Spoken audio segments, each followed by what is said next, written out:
E, gente, falar esse tema, né? Eu estava meditando, orando por esse tempo, preparando a palavra.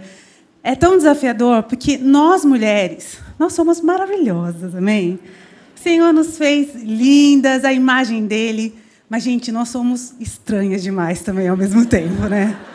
E tem essa tal da TPM, essas variações intergalácticas que acontecem, influências, enfim. Eu lembro que um dia o meu marido... Ele estava falando comigo, ele falou assim, Kelly, eu preciso de ajuda. Isso nós éramos bem novinhos, né? Eu me casei com o Luciano, eu tinha 19 anos. Eu me sentia, ele tinha 22, maduros. Essa idade, ele já era pastor lá no Paraná, em Guarapuava. Quando nós nos casamos, ele já estava pastoreando. E um dia ele chegou muito, assim, preocupado, sabe? Que, assim, realmente precisando de um apoio. Assim, ele falou, olha, eu preciso que você me ajude a entender as mulheres. Eu falei, amor, eu tenho 19 anos, eu sou uma criança, bem que minha mãe falou, eu sou uma criança, casei quando ela estava certa, como que eu vou te ajudar a entender as mulheres? Vamos fazer o seguinte, vamos ligar para uma pastora mais vivida, mais experimentada, vamos pedir ajuda dos universitários, eu não tenho como te ajudar nisso. A questão era que ele tinha acabado de atender uma pessoa, né, que uma mulher, uma irmã, uma ovelha nossa da igreja, que um pouco tempo antes falou, pastor, o senhor precisa me ajudar, porque vai acabar meu casamento. Porque meu marido é tão ciumento que eu não posso ir ali na padaria pegar um pão que ele fica me monitorando com quem eu falei, para quem eu falei. E ela falou que ela chegava em casa e estava assim, dando um desgaste. Ela falou, fale com ele, ele tem que ser mais seguro. Ele precisa, sabe, ser liberto desse insegurança. É horrível essa insegurança dele, está nos fazendo muito mal. Aí o Luciano chamou esse homem e deu aquela, assim, né, ministrada no coração dele. Um mês depois, estava a mulher lá novamente na igreja para ser aconselhada, agora dizendo, pastor, o senhor precisa falar com meu marido. Ele falou, por quê, minha irmã? O que aconteceu? Eu não acredito. Foi tão bom o nosso tempo juntos. Ele está novamente. Ela falou, não, agora eu acho que ele não me ama mais, porque ele não demonstra mais um pouquinho de ciúme. Gente, o Luciano, ele estava realmente tão assim perplexo. Ele falou, me ajuda. Eu falei, amor, vamos ligar para essa pastora. E a gente ligou. Na época, era o nosso começo de ministério, não tinha celular, essa coisa de viva voz, não tinha chegado ainda na nossa casa. Demorou alguns anos. Então, a gente compartilhou o telefone. Sabe aquele ganchão que tem aquele fio e tal? Aquela coisa, a gente tacou junto, assim, no ouvido. Ligamos, contamos a história e falamos, pastora, ajuda a gente. E era uma senhora do outro lado, a gente escutou... E ela deu uma risada, gente, que repetiu, aquela risada gostosa.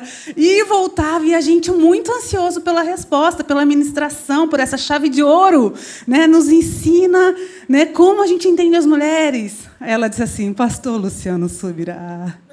E ela ria, e ela falou, que pretensão a tua querer entender as mulheres. Aí ela disse assim, olha, sabe uma coisa, nem a gente se entende.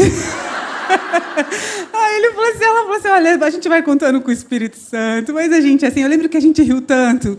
E depois de tantos anos de ministério, já sou casada há 26 anos, todo esse tempo envolvida com aconselhamento, eu diria a mesma coisa se alguém me ligasse hoje pedindo, me ajuda a entender as mulheres. Eu riria bem gostoso também. Mas a verdade é que o Senhor, ele nos fez, e nós somos maravilhosas. E nós precisamos muito alinhar realmente as nossas emoções e entender que nós não somos guiadas pelas emoções. A palavra ela é clara em falar que nós somos guiadas pelo Espírito Santo. Lá em Romanos, a Bíblia diz que todo que é filho, todos os filhos são guiados pelo Espírito Santo de Deus. Então, as nossas emoções, entretanto, estão lá. Eu não sou governada por ela, mas ela pode me influenciar, né, e me atrapalhar muito se eu não aprender a administrá-las, né? Eu não sei quanto sabe, mas a pastora Andréa, ela é a minha pastora. E se tem alguém que conhece o meu coração e todos os meus segredos, também é ela. E eu me lembro um dia, não tão distante, que eu liguei para ela e eu falei assim, eu estava de bob, um bob desse tamanho, assim, na franja. Sabe aquelas coisas que a gente faz? Que a gente realmente acredita que aquilo vai dar um volume. E depois você vê que está lá embaixo, assim, ó. Mas a gente faz aquilo crendo, né? A gente põe aquela coisa e põe... Eu estava lá, e eu estava assim, um dia que estava com o meu coração tão agitado. Ela estava numa viagem, num carro com mais pessoas. Eu liguei para ela e falei, pastora, isso aqui é o meu pior. Quero que você acredite no meu pior. Eu com aquele bob chorando, sabe? E eu falei, eu só fiz questão. E ela no carro, tentando ser tão elegante como ela sempre é. Né? Ela falou, querida, querendo disfarçar. Eu, olha bem, veja o meu pior. desculpa, né? Aquela cena, eu estava enfrentando algumas lutas, né? E nós precisamos, essa palavra que a pastora Rebeca nos deu, ela é uma inspiração para mim. Todas as vezes que eu encontro com ela, eu falo, Senhor, me ajuda a ser mais parecida com Jesus, porque a Rebeca me lembra disso. Ela tem essa fé, a pastora Andréia da mesma forma. Esse sorriso lindo da pastora Andréia sempre. E, gente, eu convivo com ela, agora a gente é a família. E obrigado, Pri. Te amo. Né? Porque a Priscila casou com meu primo, me deixou ser parente da Andréia e da Rebeca, porque a gente disse que sim. E a gente é parente. E toda a família do pastor Amy. Eu falei, primo? Ai, gente, desculpa. Casou com meu filho, emoção. O Israel é o meu filho, a ele é minha neta, tá bom? Fique bem claro, junto com a pastora Andréia. Né? E ela me deu essa alegria de ser parte dessa família. E é tão gostoso, né? A gente vai falar um pouquinho sobre como administrar as nossas emoções. E um dos segredos é a gente entender: a minha emoção não me governa. Amém? É outro segredo, se encher da palavra. Porque é através dela que me inspira a ter fé, até para crer que eu posso ser melhor. Né? Outra coisa, ter pessoas que me inspiram perto de mim. Se você percebe que você anda só perto de gente que voa abaixo, sabe, ama essas pessoas, sirva essas pessoas, mas mira naquelas que voam alto. Né? Nem sempre a gente tem assim, realmente o privilégio de estar com quem a gente gostaria de estar sentado tomando chazinho. Vocês sonham também? Gente, eu sonho. Eu tomo café com a Joyce Meyer sempre. Como? Eu uso o aplicativo dela. E aí eu faço meu devocional com ela pregando para mim. E eu acho lindo. Eu mando beijo para ela. Falar, amiga, arrasou hoje. Faça essas coisas. A gente tem pessoas que realmente mexem com o nosso coração, e a gente tem que escolher quem são essas pessoas. Né? Porque, às vezes, a gente realmente... O mesmo versículo que a pastora Rebeca decorou, eu também uso como um filtro para a minha vida. Esse tempo de notícia, que é Filipenses 4, eu também decorei uma versão diferente da dela. A minha diz, tudo que é verdadeiro, honesto, justo, puro, amável, de boa fama, se nisso alguma virtude e louvor, nisso pensai, e o Deus de paz será convosco. Gente, as nossas emoções, elas são um resultado daquilo que a gente acredita, das nossas crenças, dos nossos pensamentos, da nossa leitura do meio ambiente. Então, se eu tenho um filtro desses, gente, quando a gente quer aplicar esse filtro, uma época, sou muito literal. Eu gosto de imaginar as coisas, parece com uma criança mesmo. Então, uma época eu falei, isso vai ser como um filtro para mim. Então, eu vou prestar atenção qual o pensamento meu que passa por esse filtro. Quem já fez aquele filtro que é feito em camadas, que coloca uma camada de pedra mais grossa, depois vão ficando as camadas cada vez mais fininhas, depois a areia, depois o algodão, e você joga a água, é o contrário, né? Começa grossa e vai ficando fininha. Você joga uma água suja e aí ela sai bem transparente. Quem já fez essa experiência na escola ou em algum lugar? Lá na Amazônia, eles às vezes fazem esse filtro. E eu fiz com as crianças enquanto professora. Então, eu lembrava disso e eu pensava cada uma daquelas camadas sendo uma dessas coisas descritas em Filipenses. E eu falava, é verdadeiro? Pé. Parou de pensar, não passou. É verdadeiro? É honesto? Pé. Gente, eu fui fazendo isso sério. Eu imaginava isso tocando na minha cabeça. E desse jeito que eu estou fazendo para vocês. Daí, é verdadeiro? É honesto? É justo? Mas é puro? Pé. Gente, chegou uma hora, eu falei, o que eu vou pensar? Eu vou começar a ter um apagão aqui, porque nada passa, gente. Até chegar no final dessa peneira, quase nada fica. E eu comecei a fazer esse exercício diariamente. E eu comecei a ver que as coisas que ficam, que passam, são coisas conectadas com aquilo que é eterno. A palavra de Deus passa, a misericórdia passa, a empatia passa, a intercessão passa, mas o julgamento fica de fora, o olhar crítico fica de fora, o pessimismo fica de fora. Façam esse exercício para vocês verem como é que as nossas emoções começam a ser alinhadas realmente com o céu. E eu quero falar rapidamente sobre algumas mulheres da Bíblia que apresentam características que eu queria que a gente guardasse nessa noite. Se a gente for falar sobre alinhamento, a gente ficaria aqui há muito tempo. Porque o serzinho que tem coisa para ajustar é o tal do ser humano. Precisaríamos muitos volumes de reuniões com esse tema para a gente ajustar tudo. Mas eu tenho certeza que o Espírito Santo já está tocando o teu coração, assim como ele já está tocando o meu coração. Sobre aspectos, porque o nosso Deus é assim. Ele começa a trabalhar uma área dentro do nosso coração. E quando a gente superou aquela parte, você fala, obrigado, Jesus, vence. Ele fala, agora vamos para a próxima. E de glória em glória, nós vamos sendo transformadas em imagem de Jesus e estamos sendo aperfeiçoadas. Amém? Primeira coisa eu queria falar aqui. A Bíblia diz que é melhor alguém morar num cantinho de um telhado ou no deserto do que perto de uma mulher rixosa que significa uma mulher amargurada, uma mulher crítica, uma mulher... Não sei se vocês conhecem alguém assim, e eu não sei se em algum momento da sua vida você já foi essa rixosa, mas a Bíblia fala que é melhor você estar num lugar assim distante do que dentro do conforto de uma casa com uma mulher desse jeito. Eu acho isso muito forte. Então, eu separei ali o Provérbios 21:9, se você quiser anotar, Provérbios 25:24, que é uma versão mais... A NVI diz que é melhor do que do que com uma mulher briguenta, você estar num canto sob um telhado qualquer. Então, a Bíblia é muito... Essas palavras são fortes demais. Eu não sei se você pensa nisso, mas eu já me percebi rixosa em alguns momentos. Eu falei, misericórdia, Senhor, que ninguém queira mudar de endereço aqui de casa. Porque a Bíblia fala que é melhor. E a gente sabe como é ruim estar perto de pessoas desagradáveis, briguentas, encrenqueiras. Lá em Provérbios 21:19 também diz que o deserto é um dos também endereços. E aí fala que também a mulher... rixosa é como se fosse uma goteira. Gente, não sei se você já teve essa experiência de ficar com uma goteira tão perto de você ou em você, mas é uma coisa irritante. Então, assim, que nós não sejamos essas pessoas, amém? Que nós possamos ser mulheres que outras pessoas tenham vontade de estar perto, começando pelo nosso esposo e os nossos filhos e os nossos familiares, que eles queiram estar perto da gente, que eles possam receber do amor de Deus, porque de nós mesmas, nem sempre a gente tem tanta coisa legal para dar. Mas quando a gente vai na fonte e busca do Senhor, a gente tem um coração pronto para amar, para servir, para perdoar, para ministrar. E isso é algo de grande valor. Então, que nós possamos realmente ter esse coração ensinável. E o primeiro aspecto que eu quero ressaltar, uma mulher que tem as suas emoções alinhadas com o céu, ela é uma mulher que sabe sobre entrega. Esse é um aspecto bem importante, que eu acho que é um dos primeiros passos da vida cristã. Você começa entregando sua vida para Jesus, entendendo que agora Ele é o teu Senhor, Ele é aquele que tem o governo sobre a tua vida e você já não pode mais viver do jeito que você quer. Se você entregou sua vida para Jesus, significa que o que você pensa, o que você sente, não tem mais tanto valor assim. Afinal, você tem um Senhor, você tem um dono, você tem alguém para quem você presta conta. E eu não sei você, mas isso traz um alinhamento cheio de temor para a minha alma. Quando eu começo a ficar birrentinha, mas eu não gostei.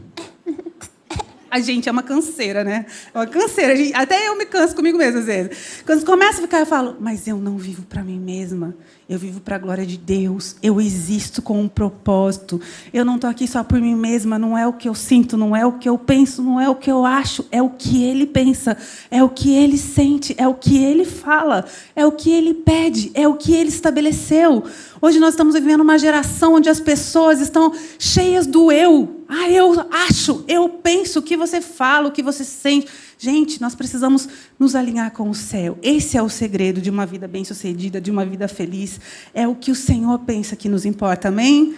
Nós somos essas mensageiras, nós vamos viver isso. E um exemplo desse primeiro aspecto, que é a entrega, que é a consequência de uma mulher sábia, porque uma mulher com suas emoções governadas, estabelecidas, alinhadas, ela vai ter essa característica de saber entregar. Então, ela é altruísta, ou seja, ela não é egocêntrica, ela consegue ter esse olhar para a necessidade do outro. E eu tenho tanta história para contar, e eu queria contar muita história, mas a gente tem pouco tempo para a gente deixar o Senhor fazer muito no nosso meio, e eu vou contar só uma história. Eu tenho vergonha de contar algumas, mas como é para edificação da geral, bora lá passar vergonha, Então, a gente vai. E essa coisa da gente se realmente ter um coração trabalhado, eu me lembro que, alguns anos atrás, eu falo alguns anos atrás porque eu não lembro, gente, eu sou ruim de data. E também, se eu falar assim, vocês podem imaginar que é 20, fica menos feio. Mas eu acho que talvez seja uns 20 mesmo, já faz um bom tempo isso. A gente acostuma muito rápido com algumas coisas que são boas, vocês concordam? E essa coisa de casar com um pastor itinerante, você fica mal acostumada com algumas coisas. Por quê? Nós somos servas de Deus, todas nós. E a gente tem que ter a mesma alegria em trabalhar na porta, limpando o banheiro da igreja, cuidando das crianças na salinha. Isso é o correto, isso é um coração correto. Se eu limpo o chão, se eu faço qualquer serviço, eu entendo para quem eu faço. Então, eu faço... E cada um desses serviços tem o mesmo valor diante de Deus, porque nós estamos amando pessoas. Quando a gente limpa o chão na igreja, quando a gente se importa de tirar o pozinho ou o molhadinho da cadeira para aquela que vai sentar do lado, qualquer uma dessas coisas reflete um coração correto de amor e serviço, amém? Mas a gente se acostuma facinho com essa coisa de, né, de assim, do que é bom, do que, né, você vai começando até. Então eu comecei a acompanhar meu marido várias vezes em evento. E quando você vai pregar, não é que te dão um lugar primeiro lá da cadeira? Te dão, colocam você lá na frente. Gente, hoje eu fui assim presenteada. Eu estou me sentindo a própria Esther, basicamente. Toda assim, eu ganhei um spa, gente, hoje à tarde. Eu fui, gente, sério, vocês estão vendo que meu cabelo tá bonito, tá brilhante? Sério, gente, eu recebi massagem, que eu tava assim, meu Deus, eu vou derreter, vou virar uma poça aqui nesse negócio, eu vou derreter de tão gostoso. Então, um presente muito especial que eu recebi, e eu, assim, aproveitei cada segundo. Eu falava para a Vanusa, minha amiga, minha BFF, que fez a massagem em mim hoje, eu falei para ela, era uma massagem para relaxar. Então, eu falava, que o Senhor te abençoe, Vanusa. Peguei o nome dela, falei, eu vou aproveitar cada segundo disso. E o ser humano é assim. Aquilo que é bom, a gente se acostuma. Eu contei tudo isso para tentar deixar mais feio, mas, gente, eu vou logo no feio. Tá bom, vamos lá. Então, depois de tanto tempo sendo tão bem tratada, assim, aos olhos, do jeito que a nossa carne gosta, vamos colocar assim. Luciano e eu estávamos indo participar de um evento, porque a gente também gosta de ir em eventos onde a gente vai participar, para receber, porque nós precisamos também. Então, a gente chegou no evento, mas o que acontece? O Luciano tem uma cara fácil de ser reconhecida. A gente não usava máscara nessa época. E, quando a gente chegou, tinha uma fila enorme. Aí eu falei assim, amor, você vai entrar na fila? Era uma igreja de uns amigos nossos, vizinho da nossa casa. Eu falei, amor, bora entrar. Aí ele falou, não, a Bíblia fala que você tem que ir lá por último, e se alguém te chamar para ir na frente... Vocês conhecem essa passagem, né? Aí você vai. Se não, você pode sentar lá na frente e passar vergonha. Então, aí, quando ele falou isso, não queria contar para vocês, mas eu fiquei meio bravinha. Falei, gente, são amigos nossos, são vizinhos, a gente se ajuda. Tipo, o que tem? Vamos entrar nessa fila gigantesca? Onde era o lugar certo? Na fila gigantesca. Meu marido foi e falou, nós vamos lá. Então, a gente começou a subir uma rua, dando oi para todo mundo da fila. Oi, oi, oi. A gente estava quase chegando no último lugar. Alguém correu e chamou a gente para entrar. Porque nós realmente éramos muito amigos. A pessoa que estava lá... Então, assim, enfim, nos chamaram e falaram, pastor Luciano, por favor, entra. Mas, quando eu entrei, eu estava com tanta vergonha que eu quase estava querendo ir embora. Sabe quando você descobre, assim, que feio do meu coração? Que feia essa emoção de querer achar que a gente não é mais importante que ninguém. E, quando eu entrei, o Luciano entrou, assim, normal, né, cumprimentando as pessoas. E eu entrei assim, me sentindo a mais indigna de estar realmente naquele lugar ali, porque nós somos todos iguais, isso é uma verdade. Então, assim, a gente tem que tomar tanto cuidado com o nosso coração. E esse lugar de entrega, ele nos leva a esse lugar de entender que não é a nossa vontade, não é o nosso ego, não é o nosso eu. Poderia contar várias histórias tão feias, mas essa é uma delas, vamos ficar nessa, porque a gente não tem tanto tempo assim. Mas eu senti assim, realmente, sabe quando você sente uma reprovação daquele que te ama? Assim como um pai olha para um filho e fala, que feio. Não foi assim que eu te ensinei. Não é esse coração. Então, a gente tem que alinhar. Eu amo a resposta de Maria quando ela é desafiada ao projeto de gerar o Filho de Deus. E ela era uma jovem solteira, né? Os estudiosos falam que ela devia ter em torno de 16 anos, noiva. E, diferente de hoje, uma jovem que engravidava solteira, ela era, né, julgada, sentenciada à morte, muitas vezes executada. Então, era uma situação que socialmente tinha vários riscos. Mas olha a resposta que ela dá. Está lá em Lucas, capítulo 1, versículo 38. Ela diz assim, respondeu Maria, sou serva do Senhor, que aconteça comigo conforme a tua palavra. Então, o anjo a deixou. Eu resumindo a história, né? Se você quiser ler essa história linda, essa passagem linda, lá em Lucas, capítulo 1, fala sobre quando o anjo chega, Gabriel anunciando todo o projeto de Deus. E eu fico imaginando aquela jovenzinha sabendo calcular. Né? E ela até faz uma perguntinha, ela fala, como isso se dará? Como que isso vai acontecer? Tipo, eu nem casei, eu sou virgem. Como que eu vou ter um filho? Né? E o anjo ele fala, olha, você fica tranquila, deixa Deus fazer. Aí ela dá essa resposta tão linda. E ela fala, que aconteça em mim. Não aqui, conforme o que o Senhor quer, conforme a vontade dele. E é esse lugar que nós precisamos estar, amém? Não importa, amém? Obrigada. Ai, agora sim, ufa. Né? Que a gente possa estar nesse lugar. E uma gravidez, ela envolve desconfortos, anseios, medos, independente de todas essas coisas, que são emoções. Quando nós entendemos que temos um Senhor, a gente vai enfrentar, assim como fez Maria, sendo um sim para Deus. Né? Então, ela é um exemplo de entrega. Um outro aspecto de emoção alinhada é a sabedoria. né, nós vimos aqui o teatro e foi maravilhoso para exemplificar muito essa questão. Nós vimos várias mulheres, das quais não sei quantas vocês se identificaram com alguma situação da tua vida. Já vi quase todas as partes do teatro na minha casa, vocês já viram? Né? A gente passa essa fase da bagunça dos filhos pequenos. Os meus cresceram, glória a Deus, aleluia. Sobrevivi. Quem conhece a música da Marcela Teixeira? Sobrevivi, fiquei mais forte, aprendi. É assim, passou. Né? E as fases diferentes. Não vi todas as fases, mas vi grande parte das falas. Que nós somos tudo muito parecidas. A gente só muda de endereço.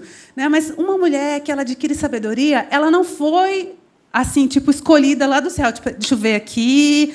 Ai, você, porque você pôs uma cor que eu gosto. Então, você está de amarelo, de destaca texto. É você que vai receber hoje a porção de sabedoria. Glória! Não é assim que acontece, gente.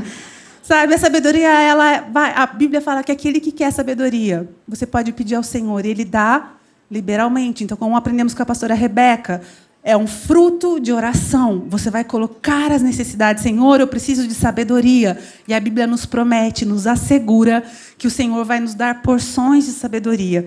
Né? E tem uma história da Bíblia que me desafia muito. E ela é muito... Eu vou tentar falar bem rapidinho mesmo, mas eu quero deixar o endereço para vocês. Caso você não conheça bem essa história, vai lá e medita. Está lá no livro de 1 Samuel, no capítulo 25. Você pode ler, né, os versículos... Esse trechinho que eu vou ler é do 32 ao 35, mas a história começa antes. E, para resumir, a Bíblia fala sobre um homem que era rude e mau, e o nome dele era Nabal. Olha, até rimou, né? Rude, mau, Nabal. E fala sobre uma mulher que ela era linda e ela era inteligente. E ela se chamava Abigail. E não é que Abigail escolheu o Nabal para casar? Que coisa, né? Coisas da vida. Como que pode uma mulher inteligente acabar com um homem rude e mau? Isso acontece muito, né? E vice-versa e vice-versa. Mas, nesse caso, era ele que era esse homem difícil, e a Bíblia narra toda uma situação que aconteceu entre Davi e Nabal, um problema de vizinhos, e o negócio esquentou de um jeito que... Né, Davi estava pronto para levar um time todo para matar todos os homens que pertenciam a Nabal. Era uma situação por uma coisa pequena. Era uma troca de gentilezas. E Nabal não se dispôs a fazer uma política de boa vizinhança. E acho que existe entre os homens essa questão de medição de força. E a Bíblia fala que chegou um momento que Abigail, como uma mulher sábia, interviu. E a Bíblia diz assim, 1 Samuel, de 25 a 32. Davi disse a Abigail... Então, quando ela faz uma intervenção, né, Davi já estava mobilizando os homens para atacar todos os homens pertencentes a Nabal. Ela sai correndo na frente, ela viu o que estava acontecendo, ela viu o entrever o que estava o negócio. E a Bíblia fala que ela saiu catando presente, comida, e foi encontrar Davi e os seus homens no meio do caminho e se ajoelhou e falou, misericórdia. Não leve em consideração as ações do meu marido. Ela falou, olha, ele não sabe o que ele está fazendo, receba esses presentes. E ela interrompeu aquela ira com uma atitude de humildade, de humilhação. Né? Ela levou os presentes, e a resposta que Davi deu a ela foi essa. Bendito seja o Senhor, o Deus de Israel, que hoje a enviou ao meu encontro. Seja você abençoada pelo seu bom senso. E por evitar que eu hoje derrame sangue e me vingue com as minhas próprias mãos. De outro modo, eu juro pelo nome do Senhor, o Deus de Israel, que evitou que eu fizesse mal a você, que se você não tivesse vindo depressa encontrar-me, nenhum só do sexo masculino pertencente a Nabal teria sido deixado vivo ao romper do dia. Então Davi aceitou o que Abigail lhe tinha trazido e disse, vá para sua casa em paz. Ouvi o que você disse e atenderei o seu pedido. Uau! Gente, eu quero ser essa mulher que fala, abençoada seja você pelo teu bom senso. Gente, tem algumas mulheres aqui. Teve uma situação da peruca azul, se eu não me engano, já não sei mais qual peruca, que ela queria tomar ali a dor pela questão dos filhos. Né? Deixa... O quê? Mexeu com meu filho? Né? Gente, bom senso. Algumas coisas valem mais que outras. Quem é teu discípulo mora, são os seus filhos. É eles que você tem que ensinar, não é o filho da vizinha. Né? E se às vezes o marido chega com uma questão e a gente, em vez de ser essa resposta branda, essa ajuda, esse posto assim de vamos trazer leveza, fala, o quê? Teu chefe falou isso para você? Amanhã eu vou lá no estacionamento riscar o carro daquele homem. Eu vou fazer alguma coisa para te ajudar, meu marido. Você não está ajudando nada. Não é isso. Né? Lembra de Abigail, que ela foi ali para trazer a paz de volta. Né? Fez uma ação realmente em favor. Então, que nós possamos ter sabedoria. Né? Que a gente não seja tipo a mulher da história, que primeiro quer que não tenha ciúme, depois quer que tenha ciúme de volta, que a gente decida o que a gente quer. Né? Que a gente seja sábia. A Bíblia fala que a mulher sábia, ela edifica a sua casa, Provérbios 14, fala que a tola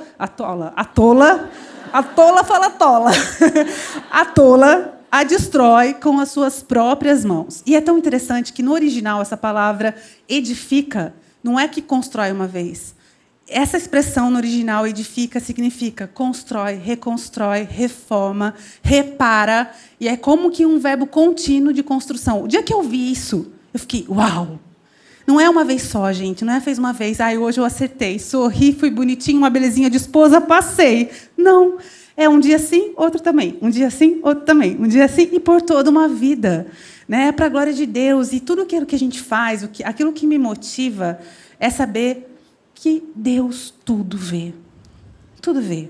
Assim como o dia que nós somos reprovadas aos olhos dele porque temos uma atitude ruim e nós temos a chance de consertar, porque nós temos um Deus perdoador, aleluia, por isso, amém? Então, você pode ir lá e pedir perdão a Deus e também às pessoas com que você não acertou naquele dia. Você pode trazer conserto, isso é especial, é maravilhoso. Nós temos esse Deus que nos era, mas a gente tem, sim, a responsabilidade de crescer.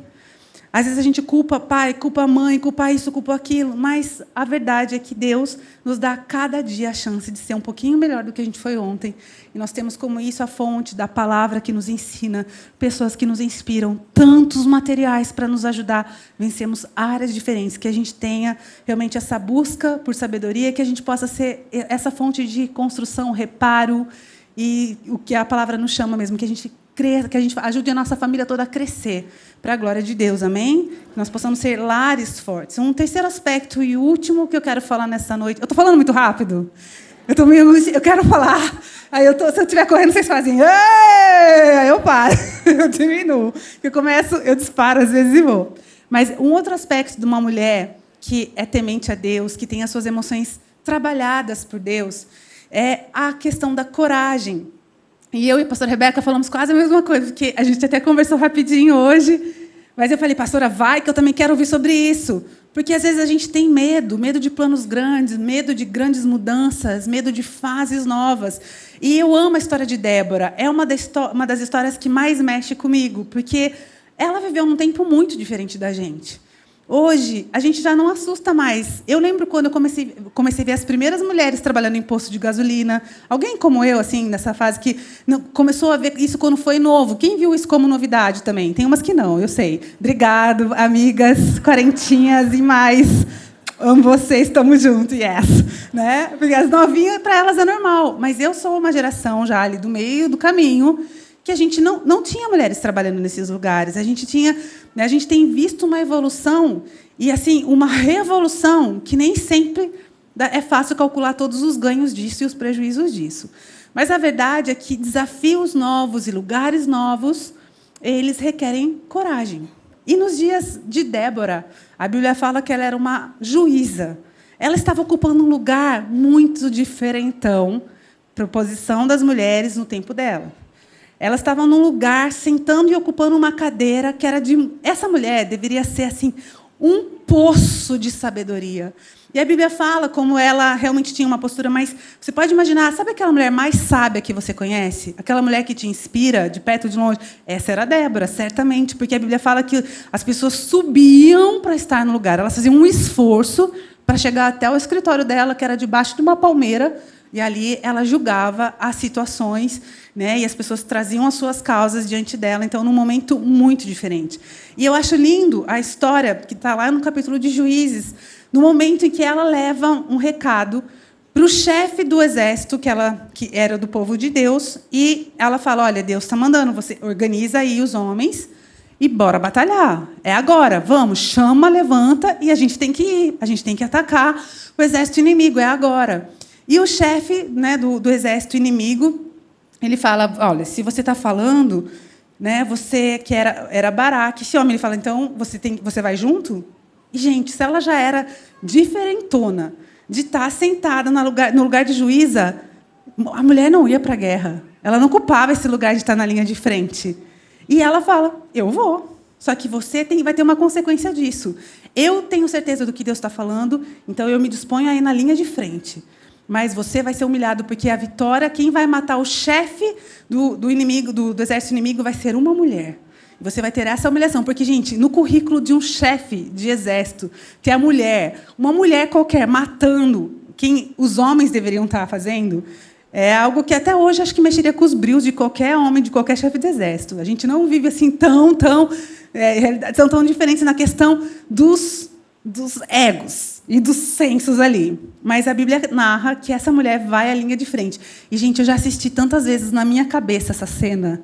Eu fico imaginando ela, eu fico tentando... Gente, eu sou tão criativa. Realmente, eu imagino. Eu não sei se vocês fazem isso, mas eu vejo ela indo à frente.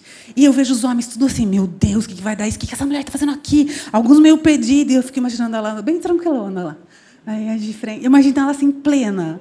Linda, assim, ó, chegando, vendo todo mundo lá, pode vir, pode vir, pode vir. E a Bíblia fala que Deus, então, realmente trouxe vitória ao seu exército, mas o chefe do exército inimigo, que era Baraque, ele sai correndo, desesperado, ele consegue fugir, e ele chega até uma tenda do povo de Deus, e quem estava ali nessa mulher, quem era? Jael.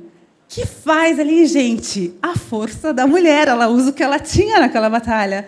Ela fala, oi, Baraque, como é que tá? Correndo muito? Cansadinho? Você pode deitar aqui nessa tenda, se esconda. Ele fala, então você fica aí na porta. Você fica aí na porta, por favor, e se aparecer alguém, você fala que não me viu, ela vai tranquilo, fica sussa, está de boa, está com sede. Quer um leitinho? A Bíblia fala que ela ofereceu um leite para ele embalar a Nana. Vai, Nana, vai descansar. Tomou o leitinho e deitou dentro da barraca. E o que aconteceu? Ela pegou uma estaca e enfincou na cabeça do homem. Ô, mulher, gente, quem são essas mulheres, meu Deus? Uma vai na frente, outra pega a estaca e enfinca na cabeça do outro. E essa mulher matou o chefe do exército inimigo. E essa história se espalhou. Quem foi que matou Baraque? Foi outra mulher. Quem foi na frente? Quem que puxou a turma para essa batalha? Foi Débora. Quem que matou o outro? Foi a Jael. E as mulheres, acho que foram uma loucura naqueles dias. Acho que foi a notícia assim, tipo, meu Deus, que mulheres são essas? Mas a verdade é que quando a gente se permite ser conduzida por essa voz de Deus, que a palavra de Deus fala que é disponível para mim e para você.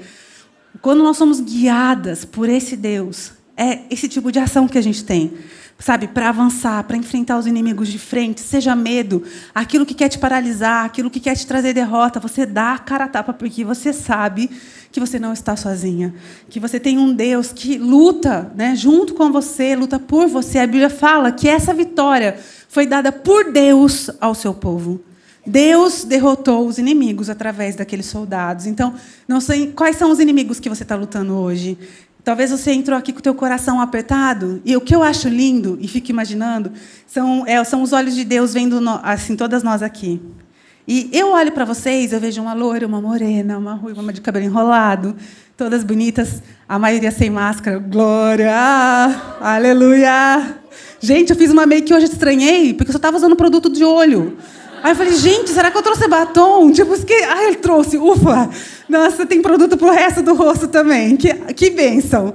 Né? E, realmente, quando eu olho, eu vejo isso. Mas Deus, Ele sabe o que está no teu coração exatamente agora. Ele sabe se você entrou aqui por uma questão preocupada com o teu filho, se você entrou aqui preocupada com o teu futuro, com a tua faculdade, com o teu estudo, com o teu trabalho. Ele sabe exatamente aquilo que rouba o teu sono, aquilo que é o motivo que impulsiona as tuas lágrimas. Deus conhece o teu coração. Deus nos fez emotivas, então não está errado a gente ter as emoções. E na medida que elas vêm, a gente dá nome para elas. E lutar realmente com aquilo que precisa, né, realmente ser vencido. Porque algumas emoções são boas. Nem todas as lágrimas são ruins, amém?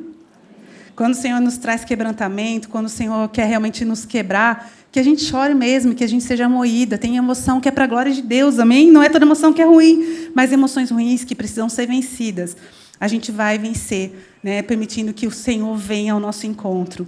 E eu acho muito interessante que lá em Filipenses 4, e aí para a gente estar terminando aqui, dos versículos 11 ao 13, a Bíblia fala que Paulo, ele aprendeu a ser contente em toda e qualquer situação.